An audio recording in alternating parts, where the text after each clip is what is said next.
We're at Whitewater, Caravan and Motorhome Club site, which is between Stockton and Middlesbrough. Not the sort of place you would expect to find a site, but you know what?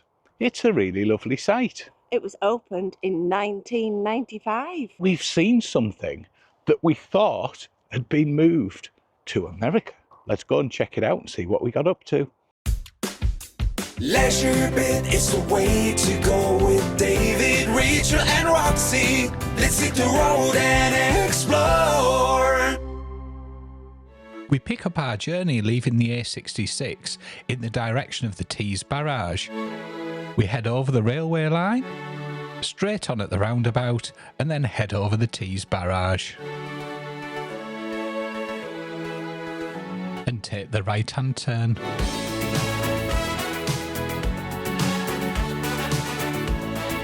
Got reception on the left. When you arrive at the site, you just pull in there.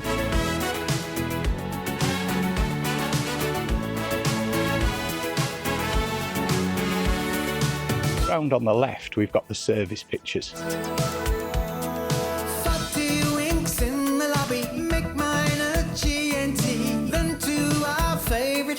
So we're back at Whitewater, which is just outside of Stockton. And you know what? It's an absolutely lovely site. You just wouldn't expect it here. We've got, this time, a fully serviced pitch. And the reason was that is, quite frankly, I was in a bit of a rush to get here before it got dark. Saves me filling up the water at home.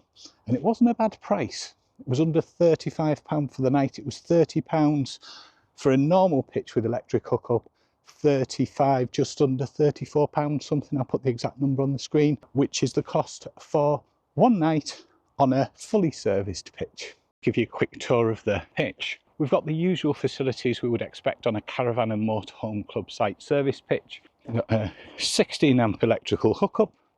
You've got a water tap. Let's check that's still flowing. Yeah, that's still flowing, all good. There's also a water drop there if you've got drainage pipes, so you can just have it continuously draining into that. And that is a fully serviced pitch. Each of the pitches have pegs on it. For safety regulations, you have to park between the pegs on the pitches. Put it in perspective, there's quite a lot of space between them, but that's kind of your camping area. Filling up the water, a little gadget on there which measures the flow through. They come in really handy actually. You can pick up little water flow meters and then you know how much to put in. This time of year it's due to be icy tomorrow and over the weekend, so I don't want a lot of water I need to dump out ideally, because it's just wasting water, isn't it? So I put 25 litres in, which should do us for the night. There's a really well stocked information room next to reception. Lots of leaflets, maps of the site, menus, restaurants, walking guides, cafes. On an evening, this whole area in front of me lights up and it looks beautiful. It's like a little fairy garden. There's a dishwashing area inside. It's beautiful and warm in here. There's also a large, well-equipped games room as well. Look at these tables, chairs, and a huge Connect 4. Again, it's really warm in here, which is nice. I bet the kids would love it in here. There's an accessible toilet. It's locked, so I can't go and have a look in. There's also a baby and toddler washroom. Unfortunately, I can't get in there either. There's motorhome service point, chemical waste point, gentlemen's. And if you just go around the back of the building, you come to the ladies. Toilets and showers were the usual standards you would expect from the Caravan and Motorhome Club. There's a little cut through to take you to the other side of the site, going through this lovely little archway. Water points and grey water disposal. And a children's playground. When you come into the site, pull up to the barriers and just go in.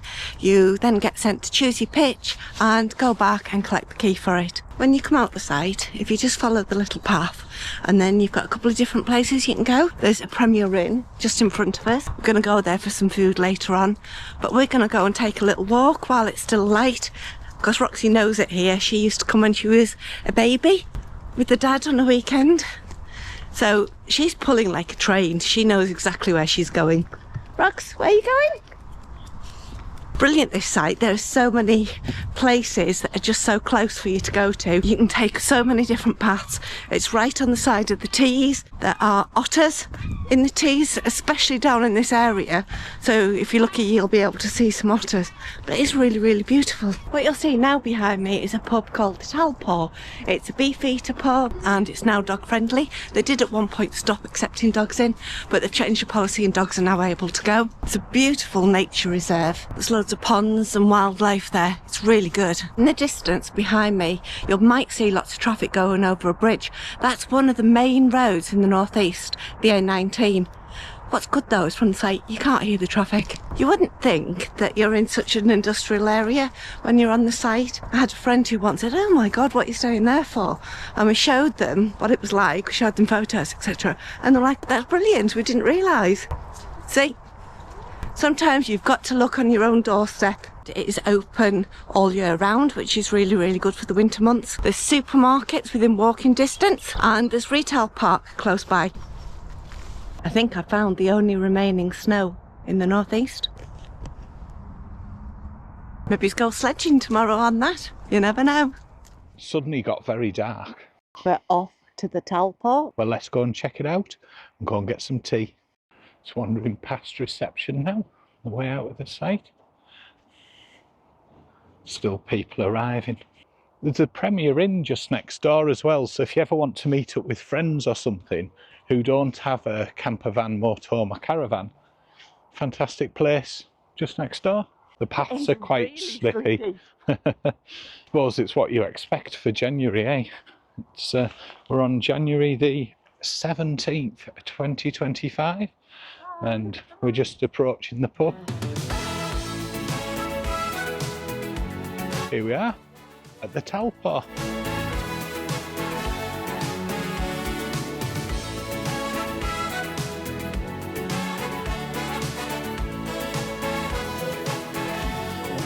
Talpore didn't used to be dog friendly, but it looks like that's all changed now, which is fantastic because it's great when you can bring your dog.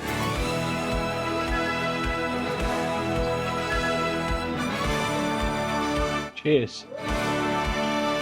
When we first came in, we thought we'd get sat in the restaurant. We must have thought we were a couple of scruffs who've sat us in the bar. Rachel, what did you go for? I just went for lasagna and an extra portion of chips. So I went for, as a starter, the chicken goujons with a barbecue dip. For the main course, I went for the bacon eater. Cheers. It's been absolutely lovely to come out, hasn't it, Rachel? Oh, do you know, I've really enjoyed it. So nice. It's nice. Making our way back now to Whitewater Caravan and Motorhome Club site. It's only a couple of minutes walk, so it's not too far. Reception's all closed up now for the night. I think the last arrivals must be in now. Motorhome service point here.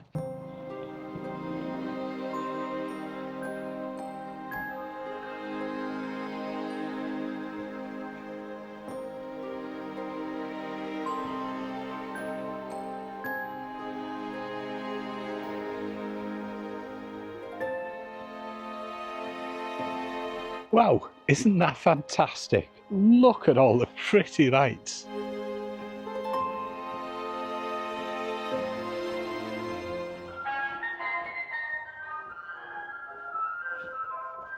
Well, you don't see that every day. There's an ice cream van heading around the site.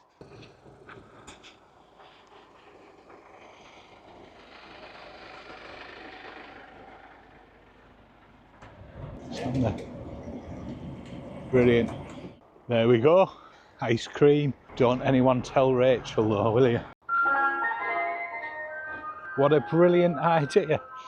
I quite like that. That'd be me in trouble if I get ice cream all over my mouth. She'll know.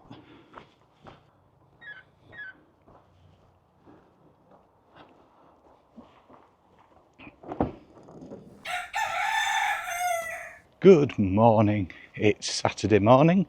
Now we're going to go and check out the breakfast.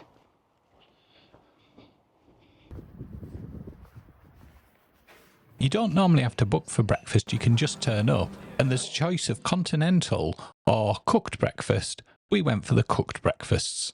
Behind us is Portrack Marsh Nature Reserve. Rachel's going to tell us a little bit more about that. Portrack Marsh is one of the area's most important wildlife sites. It's a site of special scientific interest due to the amount of waders and amphibians that come to the area. It really is remarkable that this site remains. It's at the very heart of Teesside, and at one point it was over 25 hectares in size. These days, the Wildlife Trust work with Northumbrian Water to maintain the land. In the distance behind that, we've got the A19 flyover. You can see how close it is to the road network.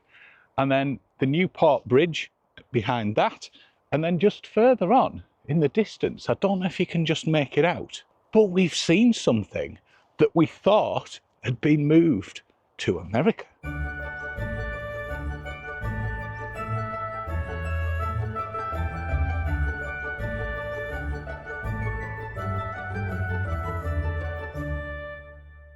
The Tees Barrage is a multifunction structure. It not only controls the flow of the River Tees, but it's also used for recreational activities. Construction of the barrage completed in which year, Rachel? 1995. And it's a road bridge also, so you can get across the River Tees here. Opened in 1995 to limit Tees tidal reach, the barrage is one of the wonders of the waterways. It took 4 years to build and involved diverting the mighty River Tees. 4 massive floodgates control the flow of the river and prevent flooding. The Olympic-class Whitewater Centre built alongside it hosts major world sports competitions. How about that? There's normally water flowing down here. They must be doing some work on it as they've got it switched off today. You can see all the obstacles, but it comes crashing down there and you see kind of kayaks and canoes and other things in the water. I did the Stockton River Rat Race, which is basically, it's a 10k run which takes you in and out of the River Tees, and there was a ship that was moored in Stockton at the time and you had to jump off that and you came down these very rapids behind me. At that time though, it was full of water and all of the currents were on, so it's very fast flowing. I wasn't the fastest, but I did it, so I'm proud of myself. Looks like they're doing some work on it.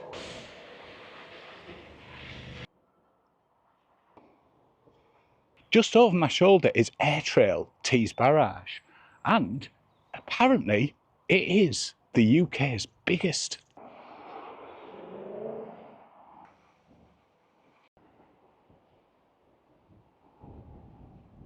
There's 1, 2, 3, 4 rams and level adjusters on the river here. We're just walking across the barrage. These massive hydraulic rams lift plates which control the level of the River Tees upstream in that direction towards Stockton and further up Yarm. I always find waterways engineering really fascinating, but at the same time a little bit scary. It's on such a scale, you certainly wouldn't want to fall in and get involved with that, would you?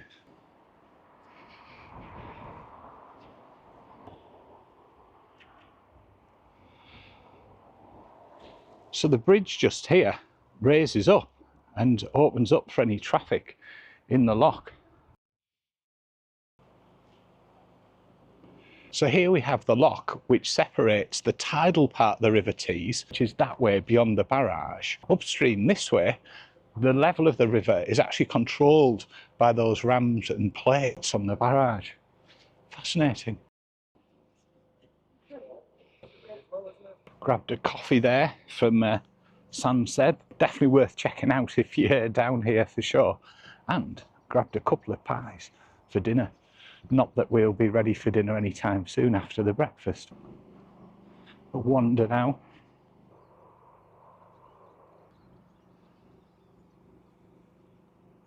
Absolutely gorgeous here in the summer with the sun beating down. Come and have a picnic or something like that.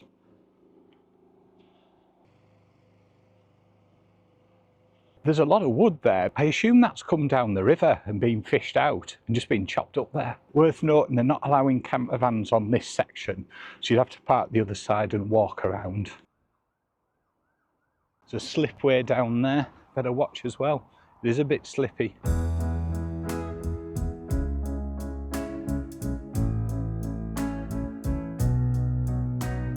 Great to see the Infinity Bridge over my shoulder there in the background. There's so many places you can go and visit. Even in the middle of January where most places are closed, you can find somewhere to go. And you know what, I'm so pleased we came away. Just breaks the month up, especially in these dark night times of the year. It's still great to use the van. Do you use your van all year? Let us know in the comments. Class going on in the middle, which is fantastic. There's also one going on just up here too. It's kind of like sprung into action this morning.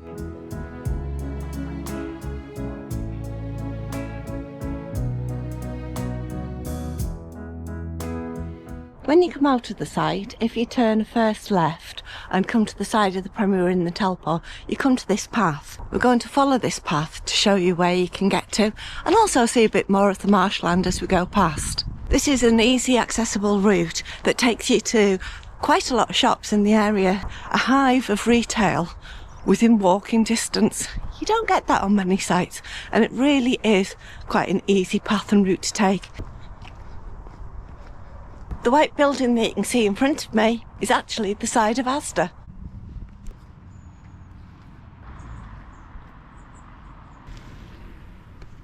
If you go across and over the roundabout, that's when you get to Aldi, The Range, Home Bargains, Iceland, etc., with the rest of the shops being further down.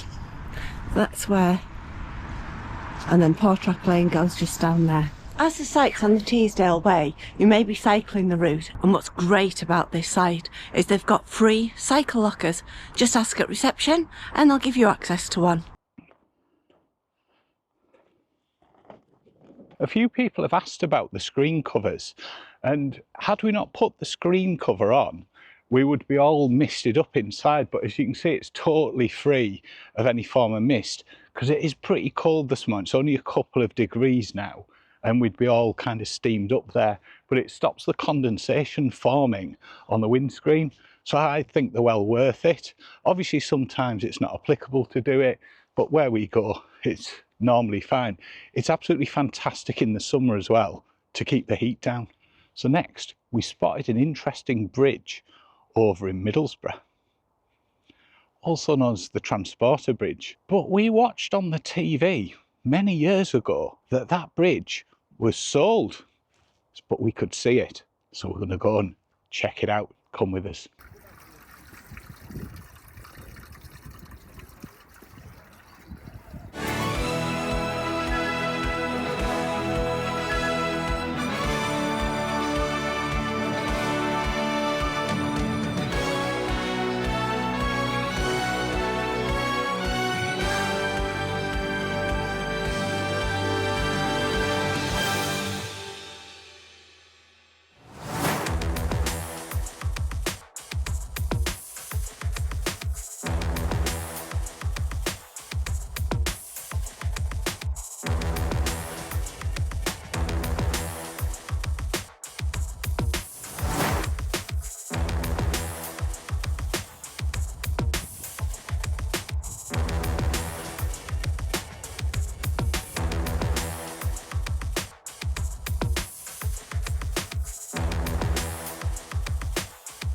I'm a bit confused. I thought we were going to be on the other side. Well, we were going to be on the other side and I put the postcode in for the other side and somehow it brought us round this way. It clearly thinks the bridge is still open, but it's not the first time we've ended up in the wrong place. Do you know what? I should just use my own directions rather than relying on the sat-nav. Thing is, you can see it anyway from wherever you are in the area. Well, as you can see, the bridge is still here. Unfortunately, it's not operating these days. It closed in 2019 due to safety concerns. But we're hoping, and I think everybody's hoping, it will one day run again. I don't think you've ever been on it, have you? I've never been on it. I would love to go on it. It's epic. Yeah, I've been on it in the past, but not for many, many, many years. And obviously we can't go on it now. It's all fenced off. And it's such a shame. It's such an icon and something a little bit different engineering wise. Basically what happens is the platform over there kind of moves across here above the river. It's actually really clever. It's like a little ferry on cables, but hopefully one day it'll be open again. Is it true, David, that the bridge featured on a TV series? It did indeed. It was on Elddis Pet. In the show, it made it quite famous because they moved the bridge, but obviously, as you can see, It's still here? It's still here, which is fantastic. As well as Elddis Pet, it also featured in Billy Elliot. How wide is the bridge, David? It's 260 metres, Wow. which is 850 feet if you work in feet and inches. That's quite a span, really, isn't it, to cross? When was it built? It was built in 1911. It's hard to believe, isn't it? Because it's some cracking engineering from back then. I think it's grade 2 listed as well, isn't it? It is grade 2 listed, yes, which is fantastic. Otherwise, it probably wouldn't be here today.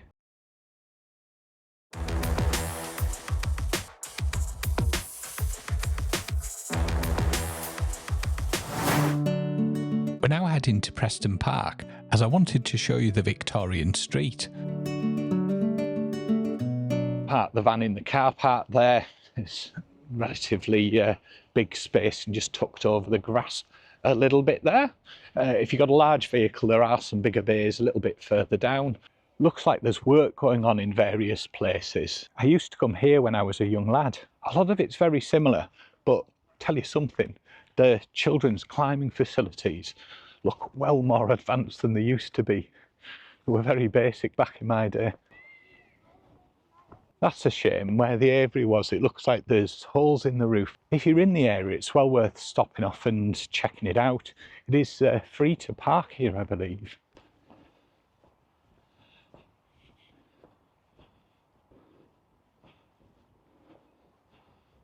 That's a shame. The museum's closed till the 1st of February as they're doing some work here. What a shame. Let's hope as part of the restoration work they restore the aviary. I used to love coming and seeing that when I was a young lad. It's such a shame to see it in this state. Something I loved looking around when I was younger. You had all the birds flying around. Hopefully they'll restore it back to its former glory and then future generations can enjoy it in the same way I did when I was younger. I'm not sure if they still do them, but I believe in the season you can actually catch a boat here down into Stockton or up to Yarm.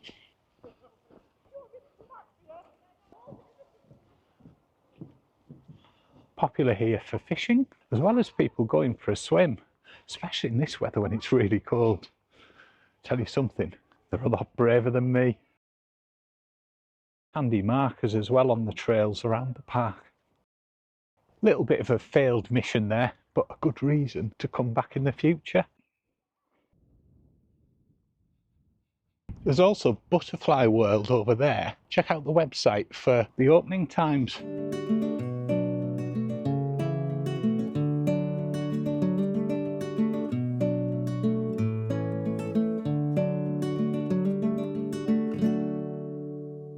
Rachel, what have you thought of Whitewater Park? Now, I know we've been here before and we used to come here in the motorhome. It's one of our old faves, but it's the middle of January. What have you thought of it? I've really enjoyed it. It's lovely to get away. You know what you're going to get with this site. It's clean, it's level, good pictures, and what I really like is you think you come into an industrial area, but you've got a pub, a restaurant, you've got the marshland, you've got everything on your doorstep. What more could you want? What have you thought? It is really a surprising site because you don't expect to find something like this. And it actually goes to show it's worth checking things out because you'd look at it and you think, why would I want to go there? But it's actually really nice. There's a lovely walk along the barrage and around the barrage. You can walk in all different directions. You can walk as far as you want along the Teesdale Way and beyond. And it's fantastic for cycling too. A site we'd definitely come back to again. And a lovely night in the middle of January. Makes a nice break, doesn't it? Join us on Thursday for an extra video where you'll see us compare the costs of staying at the campsite and eating and drinking in the pub versus staying in the Premier Inn. Thank you for watching. Hope you've enjoyed it. And we will catch you for the next bit. Bye. Bye.